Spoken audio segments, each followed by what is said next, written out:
Assalamualaikum warahmatullahi wabarakatuh. Kami mahasiswa Universitas Nur Jadid, Fakultas Kesehatan, Prodi Keperawatan. Kami dari kelompok 7 mendapatkan tugas yaitu penyakit kronis dan dengan judul PPOK. Nah, untuk penjelasan yang lebih lanjut, mari kita simak video berikut. Penting untuk diingat, PPOK ini emang berlangsung lama atau bisa disebut dengan kronis.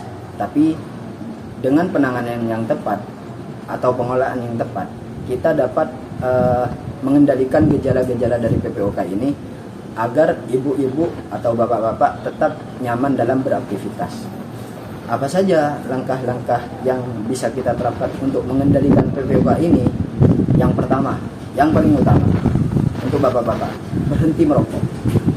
Ini adalah langkah yang paling krusial karena merokok adalah penyebab utama kerusakan dari paru-paru.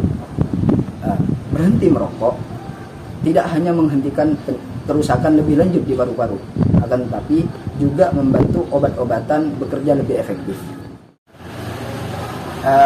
Untuk langkah yang kedua yang bisa kita terapkan yaitu gunakan obat-obatan sesuai dengan petunjuk dari dokter.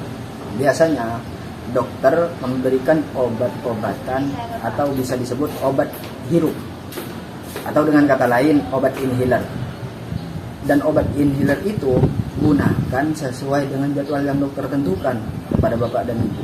Jangan digunakan hanya ketika bapak atau ibu mengalami sesak saja. Baik, untuk langkah yang terakhir yaitu hindari polusi dan debu. Sebisa mungkin bapak dan ibu hindari asap rokok dari orang lain, itu yang paling utama. Terus hindari asap dapur yang pekat dan juga polusi di jalanan.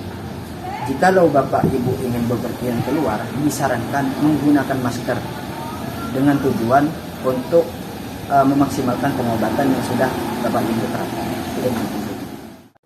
Yang ketiga, meningkatkan efisiensi pertukaran gas oksigen di paru.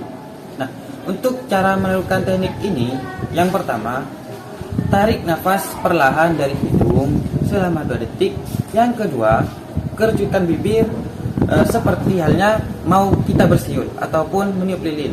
Nah, yang ketiga yaitu hembuskan nafas perlahan dari bibir yang dikerucutkan selama 4 detik. Nah, bapak dan ibu perlu diingat bahwasanya pada saat hembusan nafas itu harus lebih lama dari tarikan nafas. Aktivitas fisik dan nutrisi.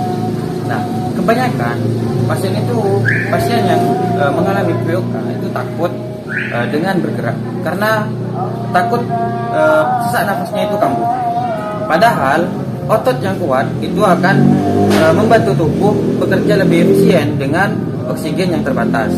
Nah, dengan melakukan aktivitas fisik seperti jalan kaki santai di dalam rumah ataupun di halaman dengan durasi 15-20 menit setiap hari itu sangatlah dianjurkan untuk menjaga otot itu kuat dan lebih meningkatkan otot lebih kuat lagi. Nah, untuk nutrisi ibu dan bapak yang mengalami PPOK itu dianjurkan makan sedikit akan tetapi sering. Kenapa? Karena ketika perut yang terlalu kenyang itu akan menekan diafragma dan akan menimbulkan resiko sesak. Nah, maka dari itu bapak dan ibu penting untuk menjaga protein dan menjaga untuk membatasi makanan yang terlalu manis. Yang terakhir itu, kapan bapak atau ibu harus segera ke dokter? Nah, jika bapak atau ibu mengalami gejala seperti sesak nafas berat hingga sulit berbicara, bibir atau kuku tampak kebiruan, dahak berubah warna menjadi hijau pekat atau kuning, atau jumlahnya meningkat drastis. Nah, yang terakhir itu demam tinggi atau bengkak pada daerah pergelangan kaki.